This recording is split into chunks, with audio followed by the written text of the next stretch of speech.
Merci de nous rejoindre sur RTI 1. Bonjour à toutes et à tous. Tout d'abord, les trois titres. Célébration aujourd'hui de la Journée mondiale des réfugiés 2022 autour du thème « Toute personne a droit à la sécurité ». Les réfugiés sont plus de 100 millions à travers le monde. Mais quelle est leur situation en Côte d'Ivoire? La ministre d'État, ministre des Affaires étrangères, Kandia Camara, fait le point dans ce journal. Les administrations douanières ivoiriennes, burkinabées et nigériennes en réflexion à Abidjan.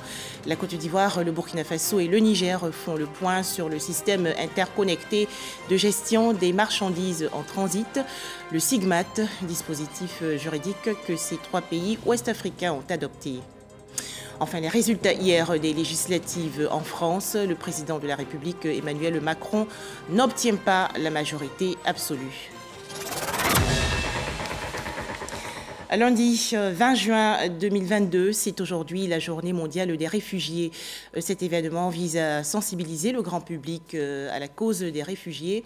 En effet, ils sont plus de 100 millions à travers le monde. En Côte d'Ivoire, quelle est la situation des réfugiés? La ministre d'État, ministre des Affaires étrangères, Kandia Camara, a fait le point. Les précisions de Michel Digré. En dépit des progrès réalisés ces dernières années dans la recherche de solutions durables aux problèmes de déplacement de population, le nombre de réfugiés et de déplacés internes continue d'augmenter du fait de la persistance des conflits armés, des crises sociales, des catastrophes naturelles. La Côte d'Ivoire continue d'accueillir sur son sol des milliers de réfugiés à qui elle apporte aide et assistance. À ce jour, ce sont environ 2231 réfugiés de 30 nationalités qui vivent en parfaite harmonie avec les populations hôtes et bénéficient de ce fait de tous les programmes mis en œuvre par le gouvernement ivoirien en faveur de toutes les personnes vulnérables. À ces populations s'est ajouté depuis le mois de mai 2021 un nombre important de nos frères du Burkina Faso. Ainsi, ce sont environ 5000 personnes qui, fuyant les attaques terroristes perpétrées au sud de ce pays frère, ont trouvé refuge au nord-est de la Côte d'Ivoire en quête de protection internationale. Kandia Camara revient sur les enjeux du thème de cette année. Le thème de l'édition de cette année, « Toute personne a droit à la sécurité », est plus qu'un rappel à la responsabilité de chacun. Un véritable cri du cœur à plus d'engagement, au respect des droits des réfugiés, au renforcement de leur protection et à une plus grande solidarité internationale dans un environnement marqué cette année encore par des actes terroristes dont les principales cibles sont malheureusement les populations civiles vulnérables et sans défense. Selon un rapport de l'ONU publié jeudi dernier, près de 90 millions de personnes ont été contraintes de fuir leur région ou leur pays à la fin de l'année 2021. Revenons sur l'Africa CEO Forum les 13 et 14 juin dernier à Abidjan, en Côte d'Ivoire. La ministre de l'Éducation nationale et de l'alphabétisation, Mariatou Koné, avait pris part à un panel de haut niveau. Les échanges ont porté sur la Child Learning and Education Facility. C'est un mécanisme de financement commun pour assurer l'accès à une éducation de qualité comme outil essentiel de promotion des droits de l'enfant et de la lutte contre le travail des enfants en Côte d'Ivoire. Les explications de Sephora Zegui. J'appelle vraiment à une action concertée. Au cours de ces échanges, le professeur Mariatou Koné invite les représentants du secteur privé à rejoindre la coalition Child Learning and Education Facility, CLEF, afin de mobiliser des ressources additionnelles à hauteur de 26 milliards de francs CFA d'ici à 2027. CLEF vise à offrir une éducation de qualité à 5 millions d'enfants et à susciter auprès des parents un changement de comportement en faveur du droit à l'éducation et de l'éradication du travail des enfants.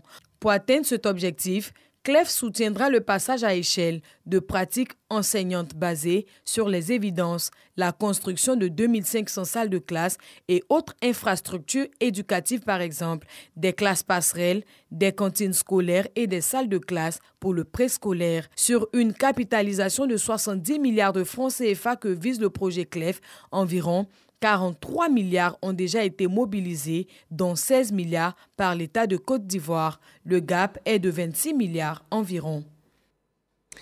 508 assistants chefs de clinique et attachés de recherche recrutés cette année 2022 en Côte d'Ivoire par le ministère de l'Enseignement supérieur et de la Recherche scientifique.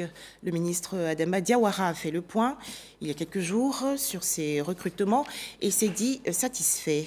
Les précisions de Sephora Zegui.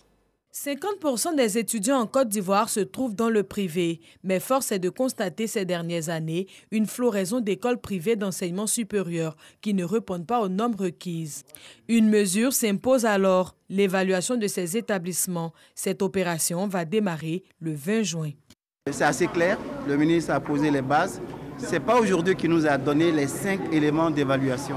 Ça fait bientôt, depuis son arrivée, il nous a dit qu'il y avait 5 critères et il a développé ces critères-là aujourd'hui. Et je pense que c'est à nous maintenant de nous adapter à ce qui doit être fait et de nous mettre au travail pour que nos établissements soient à un niveau très élevé. Les établissements d'enseignement supérieur privé ont un dispositif incontournable selon Adama Diawara. Le dispositif d'enseignement privé est assez important dans notre sous-secteur enseignement supérieur et recherche scientifique. Et 92% des structures d'enseignement supérieur sont privées. Parce que je l'ai dit, vous avez 519 universités et grandes écoles privées, là où vous avez 43 universités et grandes écoles publiques. Donc évidemment, l'enseignement, le privé occupe une place de choix dans notre dispositif d'enseignement supérieur. Pour espérer recevoir désormais des affectés de l'État, voici les conditions. Ces établissements seront évalués sur 5 segments, à savoir la qualité des infrastructures, la qualité des équipements, la gouvernance, la gestion pédagogique et le rendement. Quand je parle de rendement, c'est à la fois interne et externe. Donc chaque établissement privé sera noté sur chacun de ces 5 segments et à partir de ces notes-là, on va sortir une moyenne pondérée à partir de laquelle les établissements seront classés. Quant aux établissements qui n'auront pas la moyenne requise, Adama Diawara se veut intransigeant. Les établissements qui auront une moyenne pondérée inférieure à 10 n'auront pas d'affecté de l'État. N'auront d'affecté de l'État que les établissements qui auront une note pondérée supérieure ou égale à 10. Et le nombre d'affectés de l'État, de bacheliers affectés dans les établissements privés, sera proportionnel à la note obtenue par l'établissement. Donc vous comprenez bien que chaque établissement privé sera obligé de se mettre au diapason. Et sans oublier qu'on a 3 indicateurs qui seront éliminatoires. Si un établissement privé n'a pas d'arrêté de création, ou d'arrêté d'ouverture ou de statut juridique, cet établissement est tout simplement éliminé. Désormais, la liste des établissements autorisés sera affichée sur la plateforme du ministère de l'Enseignement supérieur et de la Recherche scientifique, et ce, dans le souci de faciliter l'orientation et l'inscription des bacheliers. Toujours en Côte d'Ivoire, la signature d'un accord récemment entre le ministère des Transports et le ministère de la Promotion de la Jeunesse. Ce partenariat s'inscrit dans le cadre du projet de renouvellement du parc automobile, programme initié par le ministère des Transports.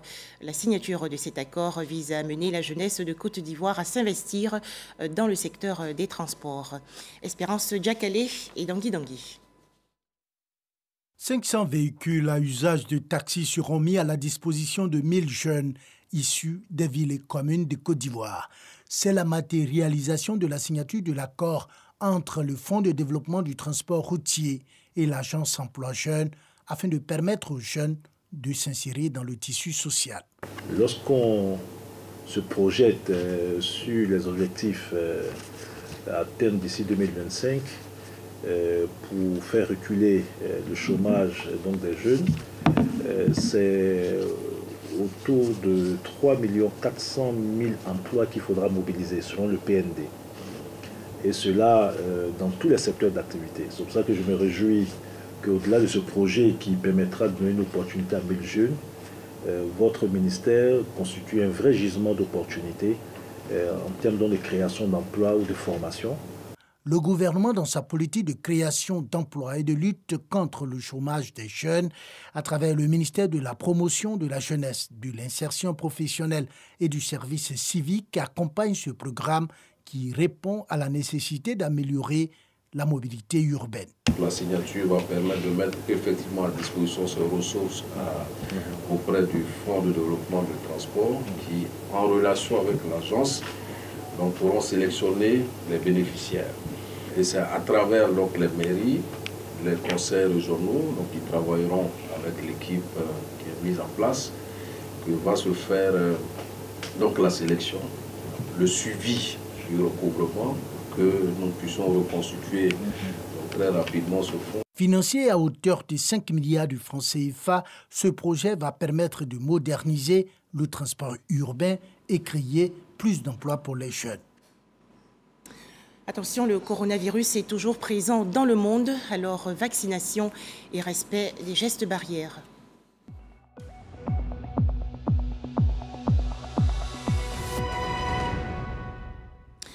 La Côte d'Ivoire, toujours face au coronavirus. Le pays a en effet enregistré hier 26 nouveaux cas de coronavirus, des chiffres publiés par le ministère de la Santé, de l'Hygiène publique et de la couverture maladie universelle.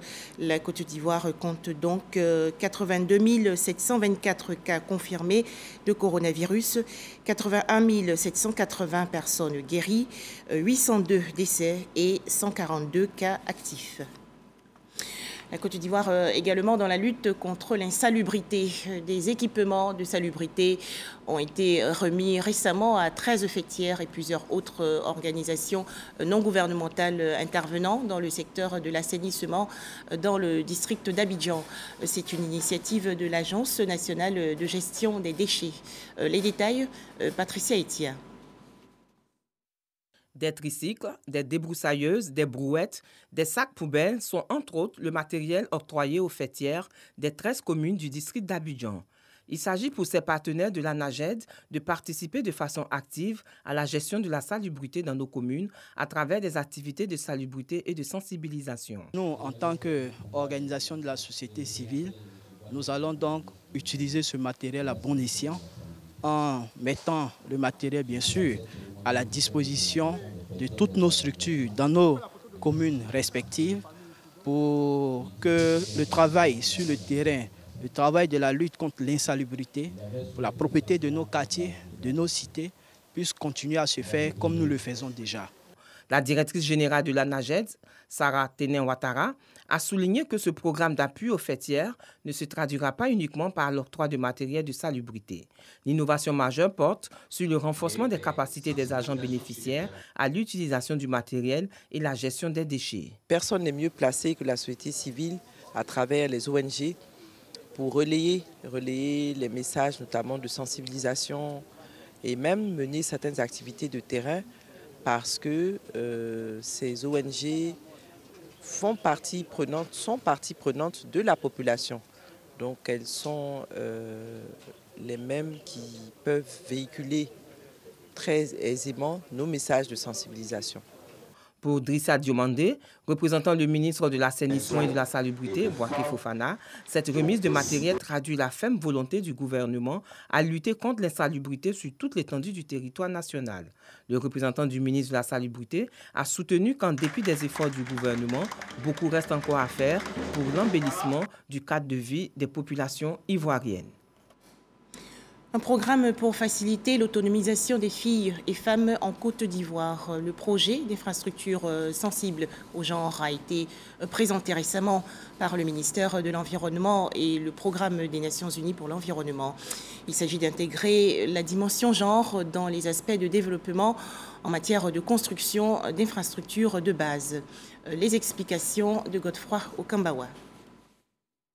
La question du genre, un aspect essentiel pour l'atteinte des ODD, objectifs pour un développement durable.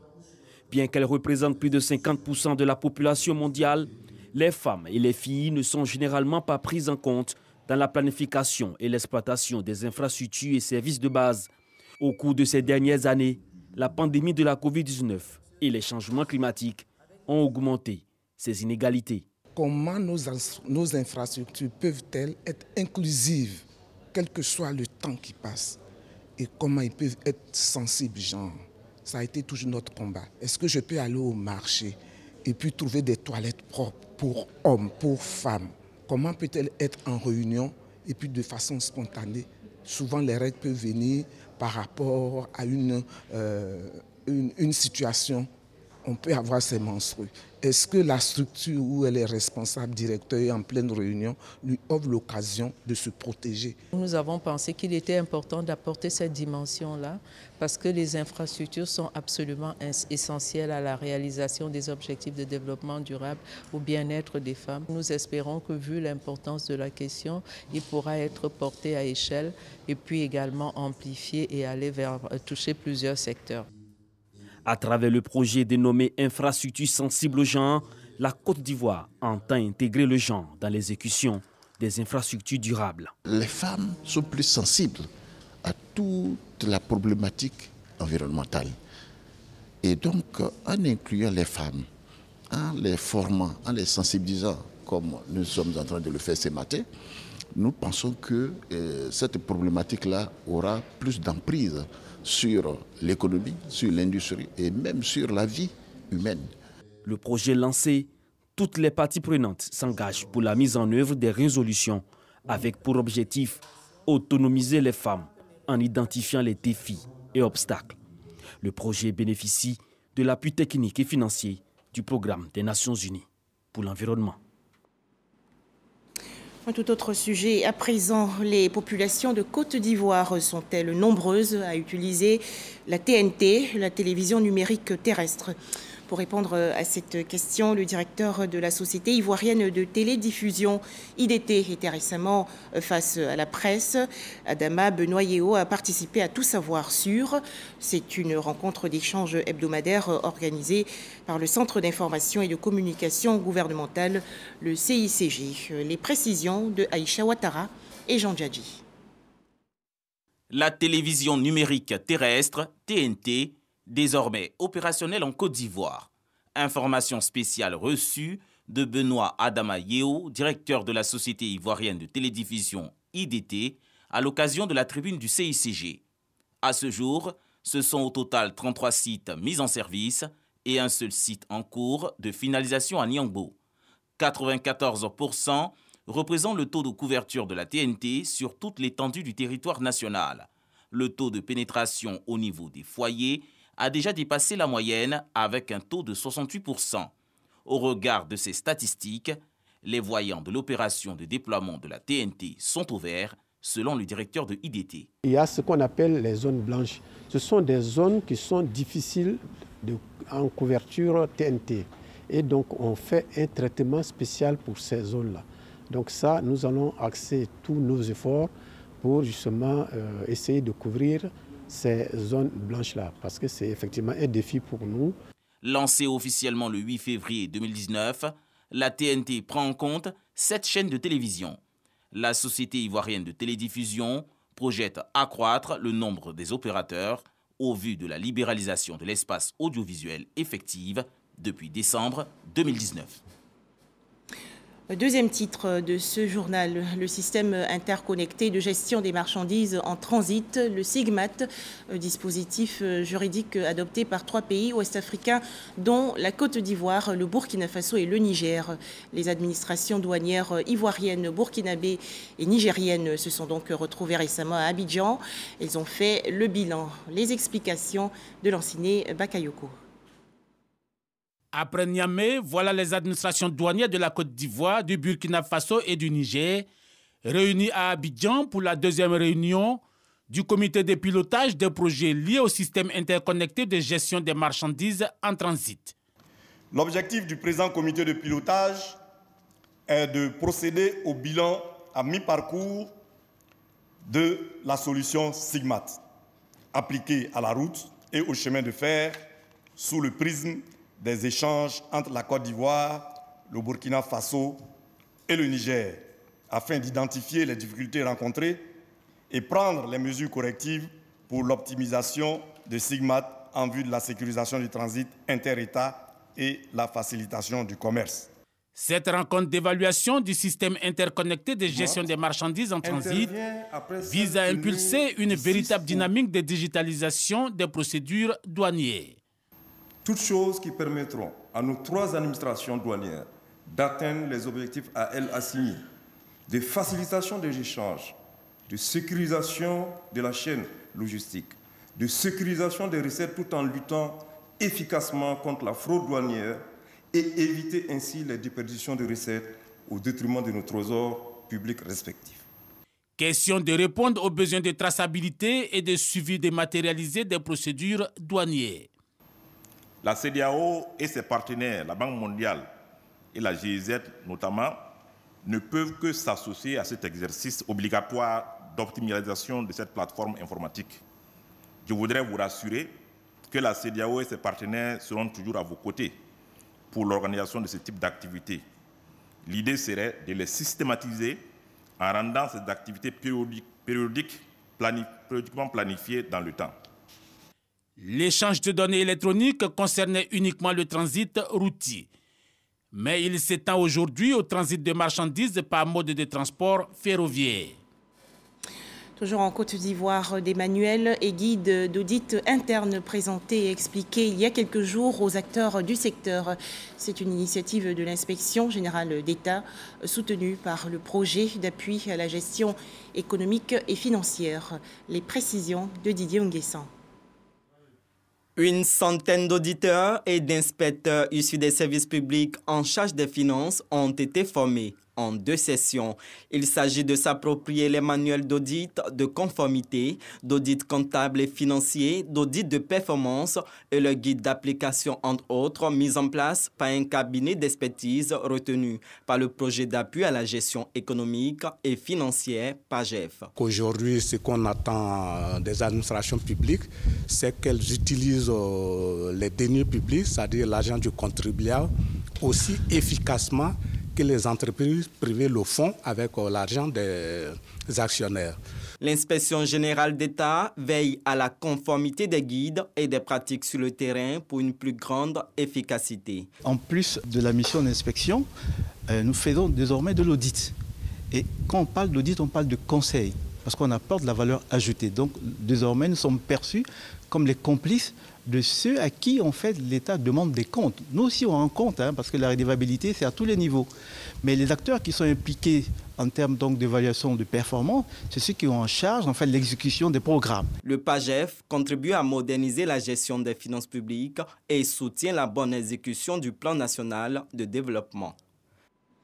Agriculture, une cérémonie de remise de diplômes pour encourager des femmes et autres organisations féminines œuvrant dans le vivrier. Elles ont en effet participé récemment à une séance de formation sur les bonnes pratiques de la culture hors sol.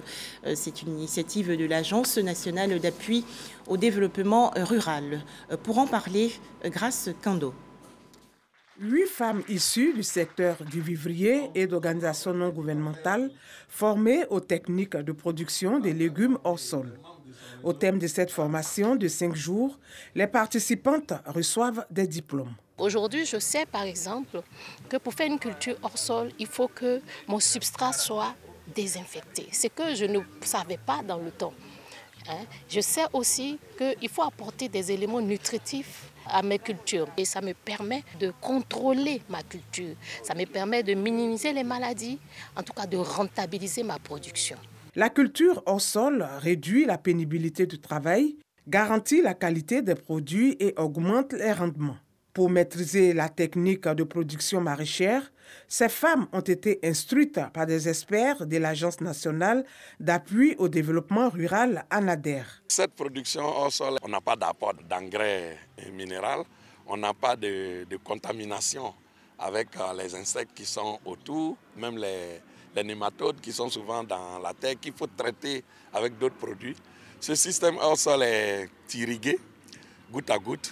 Donc, il n'y a pas d'effort d'apport d'eau et puis les produits sont de qualité. C'est au centre de formation de l'ANADER de Bingerville que les femmes ont été outillées. L'objectif étant d'approvisionner les marchés locaux avec des produits sains.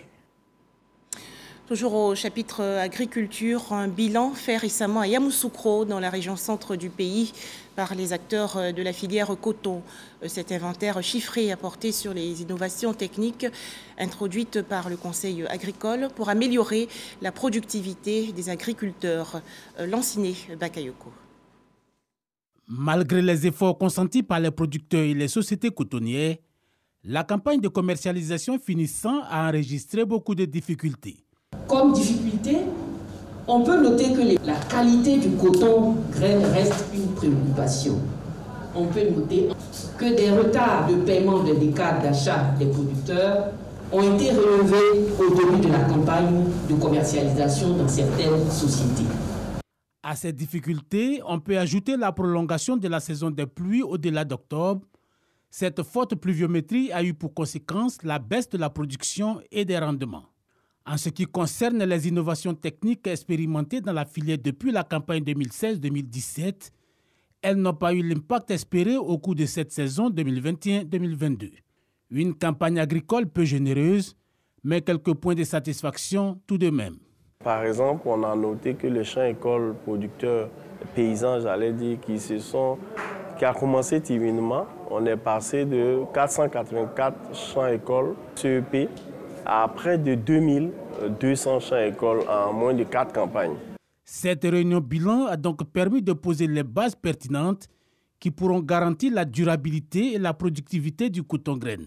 Les attentes pour la prochaine campagne, c'est d'abord dépasser notre niveau de production qu'on a connu pour la campagne 2020-2021, où nous avons atteint un niveau de production record de plus de 559 000 tonnes de coton-graine, et toujours d'améliorer la qualité du coton ivoirien et d'améliorer l'origine du coton ivoirien selon le label coton ivoirien. Précision, le zonage agro-industriel du bassin cotonnier a attribué l'exclusivité des activités à 5 sociétés cotonnières. C'est avec ces sociétés cotonnières que le FIRCA a signé des contrats de prestation de services agricoles pour l'amélioration de la filière coton. Des contrats qui prévoient un contrôle périodique des activités menées sur le terrain.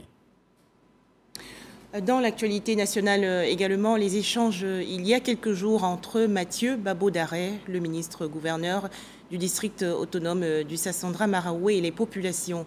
Le ministre-gouverneur a présenté et expliqué sa mission. Pour en parler, Kader Sogodogo de RTI Bouaké.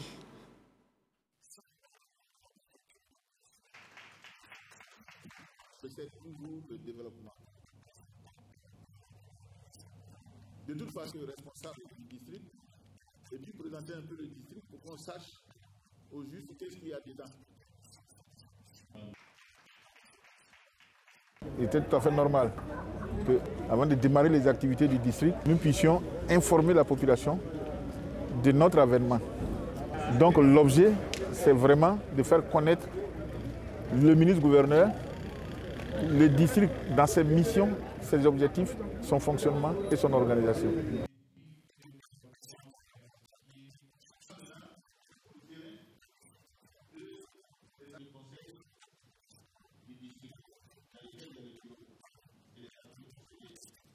Avant, on ne parlait que de la mairie. Après, il y a eu le conseil régional. Maintenant, on parle du ministre-gouverneur. C'est une très bonne chose, mais notre souhait est qu'il y ait des moyens pour travailler pour notre district. Par rapport à ce que nous venons d'écouter, nous sommes vraiment très heureuses parce que n'oubliez pas que la Maraoué est une zone productrice de tout ce qui est agricole. J'aimerais que le ministre-gouverneur se penche beaucoup plus sur ce côté-là.